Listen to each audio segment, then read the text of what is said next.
pessoal, tudo bem com vocês? Eu sou a Débora, professora coordenadora do Núcleo Pedagógico da área da Educação Especial aqui na Diretoria de Ensino de Pindamonhangaba. E no vídeo de hoje a gente vai conversar um pouquinho sobre a deficiência física. É muito importante a gente conhecer um pouco mais sobre essa deficiência, considerando que temos alunos que possuem essa deficiência nas escolas de nossa diretoria.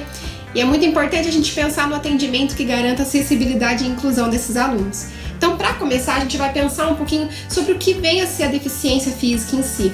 Ela é a alteração completa ou parcial de um ou mais segmentos do nosso corpo humano, acarretando aí no comprometimento da função física e nos membros com deformidade, que podem ser de causa congênita ou adquirida, constituída aí durante a vida fetal ou adquirida após o nascimento. A gente vê aí muitos casos, de pessoas que sofrem acidentes e acabam adquirindo a deficiência física ao longo da vida.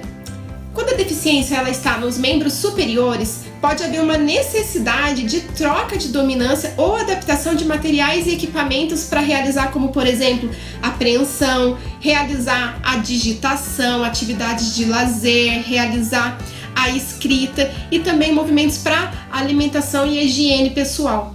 Então, quando os membros superiores possuem alguma deficiência, haverá um comprometimento motor que pode acarretar então na funcionalidade dessas atividades realizadas diariamente.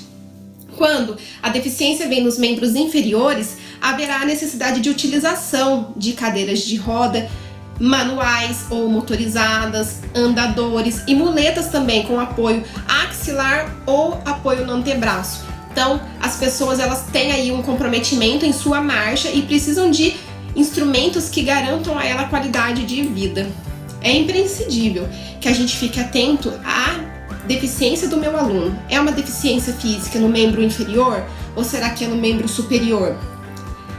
E ficar atento em relação ao aspecto funcional de cada segmento e a necessidade de adaptação que esse aluno ele vai precisar durante as minhas aulas para que ele consiga ter acessibilidade àquilo que eu estou propondo para ele. Aqui é importante a gente trazer para vocês alguns dos tipos de comprometimento que vem com a deficiência física. Um deles é a paralisia cerebral. A paralisia cerebral, ela pode ocorrer durante, logo depois também do nascimento e ou até antes do nascimento da criança. E ela acarreta uma desordem motora. E essa desordem motora, ela pode vir acompanhada de distúrbios como distúrbios sensoriais, perceptivos, cognitivos, comportamental também, de comunicação. Pode haver epilepsia, uma fraqueza muscular, alteração no tônus muscular e também pode ter a diminuição da amplitude de movimentos. Então, acarreta aí a deficiência física e compromete as atividades funcionais da vida diária dessa pessoa.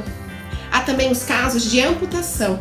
A amputação ela pode ser também congênita ou adquirida, e essas amputações em membros como, por exemplo, superiores, pode comprometer a forma como o nosso aluno vai segurar objetos, como ele vai segurar um lápis, como ele vai escrever, como ele vai realizar, por exemplo, atividades de higiene pessoal, escovar os dentes, certo?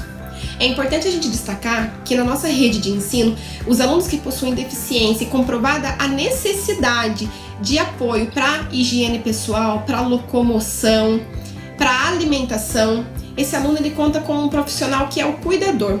O cuidador ele vem com o objetivo de auxiliar esses alunos a realizar essas atividades da vida diária dentro do ambiente escolar.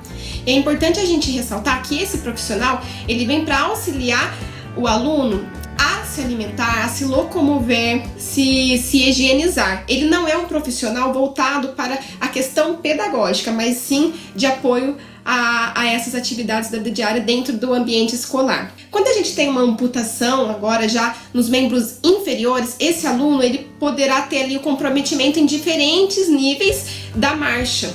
Às vezes ele consegue até andar, mas de forma mais devagar, precisando do apoio das muletas, ou às vezes esse aluno ele não consegue mesmo andar e precisa do apoio de uma cadeira de rodas. Um outro caso é a espinha bífida. A espinha bífida ela é caracterizada pelo não fechamento do canal vertebral. Então a gente tem casos de alunos que possuem a espinha bífida, mas conseguem realizar com autonomia a sua locomoção, Entretanto, eles utilizam instrumentos que o apoiam para a realização dessa atividade. Então, há casos em que alunos utilizam órteses na perna para poder dar um apoio maior para sua marcha, e também utilizam andador, muleta, garantindo a esse aluno a qualidade de vida. A gente precisa pensar que tudo isso é promovido por meio da acessibilidade, né? O andar, se locomover pelo prédio escolar, ter acesso. E a acessibilidade, ela é o quê? Ela é a condição de realização daquilo que lhe é proposto, né? É a condição de utilização de diversos recursos com autonomia e segurança. Mas é importante a gente pensar que a acessibilidade, ela vai muito além de uma rampa construída. A acessibilidade, ela é aquela que respeita o direito de ir e vir daquele estudante. É quando ele tem de fato o acesso àquilo que é proposto para os demais alunos. Ele consegue realizar assim como qualquer outro estudante consegue realizar. A gente precisa parar e refletir. Nós temos receio de fazer adaptações, adequações para os nossos alunos. Aquele medo de não conseguir acertar. Será que está dando certo? Será que meu aluno vai conseguir? Mas por que será que existe esse medo? Ele está muito além de não conseguir fazer uma adaptação. Isso está associado muitas vezes à falta de conhecimento real daquela situação que a gente tem em sala de aula. Então, quando a gente conhece aquele aluno, quando a gente passa a ouvir aquele aluno, ouvir a família do estudante, conhecer, investigar quais que são as limitações do aluno para que eu possa tomar cuidado ao propor alguma atividade para ele, mas conhecer quais que são as possibilidades dele, o que aquele aluno consegue fazer. Como aquele aluno se sente mais confortável? Para isso, eu preciso conversar com ele, eu preciso ouvi-lo. E essa troca de informação vai permitir com que eu consiga ter mais criatividade no momento de desenvolver a minha proposta pedagógica. Então é muito importante a gente parar e refletir, levar em consideração as habilidades que aquele aluno possui e explorar elas. E a gente precisa pensar no que é possível. Esquecer aquela frase, isso não é possível, eu não vou conseguir, ou talvez o meu aluno não vai conseguir. A gente não pode colocar limites pra gente, colocar limites pro nosso aluno.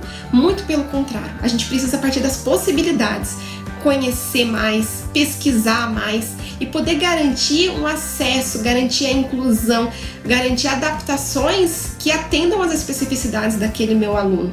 Aqui a gente entra numa questão de que se o meu aluno ele tem a capacidade de aprender, é porque ele possui a plasticidade cerebral. A plasticidade cerebral, ela vem para provar que todos nós conseguimos aprender. Em todas as fases da nossa vida, a gente sempre está em constante aprendizado. E assim é também com as pessoas que possuem deficiência física. Elas conseguem se adaptar, elas conseguem aprender e conseguem evoluir. Mas para isso a gente precisa estimular esses nossos estudantes. Mas o que vem a ser a plasticidade cerebral em si? Plasticidade cerebral são as conexões sinápticas, né, que sofrem alterações, se moldam, se ajustam àquela real necessidade da pessoa, fazendo com que a pessoa consiga evoluir, consiga aprender, mas para isso a gente precisa de estímulo. E como se dão os estímulos? Uma dica que a gente vem trazer para vocês hoje são das tecnologias assistivas. As tecnologias assistivas em sala de aula, elas permitem e possibilitam com que os alunos consigam exercer funções aos quais eles não conseguem se não tiver esses instrumentos e ferramentas. As tecnologias assistivas, elas constituem recursos e serviços que colaboram para promover e ampliar as habilidades funcionais das pessoas que possuem algum tipo de deficiência.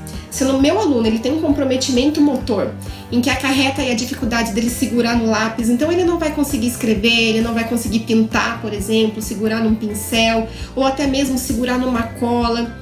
Como que eu posso pensar em alguma estratégia que vai possibilitar e ampliar a possibilidade desse aluno participar ativamente como os demais alunos? Eu posso utilizar, por exemplo, engrossadores de lápis, como mostra aqui no exemplo. Podemos utilizar revestimentos com material em plástico, permitindo com que ele tenha mais facilidade em manusear aquela folha. Podemos utilizar quadro magnético, atividades feitas em velcro, para que ele possa colar atividades feitas em velcro, ao invés dele utilizar cola, por exemplo. né? Ou proporcionar também objetos em tamanho ampliado, considerando que esses alunos às vezes possuem dificuldade em pegar objetos muito pequenos. Então, quando a gente amplia os objetos, adapta esses objetos, eles conseguem ter acesso assim como os demais alunos conseguem. A gente precisa finalizar agora com uma reflexão muito importante, que um ambiente realmente inclusivo, ele requer, além de estrutura física adaptada e que garanta acessibilidade para ele, requer a colaboração de todos. A inclusão a gente só consegue construir no coletivo, ouvindo o aluno, ouvindo o pai, a mãe, o responsável pelo aluno, ouvindo os nossos colegas de trabalho, e no movimento colaborativo a gente consegue construir o caminho para a inclusão. Pode acontecer da gente errar uma vez e não dar certo, e aí a gente tenta de novo. O importante é a gente não desistir, é a gente tentar, é a gente oportunizar o ensino adaptado a esses alunos e que garantam a ele a aprendizagem e a participação efetiva. Pessoal, se vocês quiserem conhecer um pouquinho mais sobre o trabalho da educação especial na nossa diretoria de ensino, vocês podem acessar o site aqui na descrição abaixo. Se vocês quiserem também deixar sugestão de vídeo, podem mandar para o e-mail que está aqui embaixo também. Até o próximo vídeo.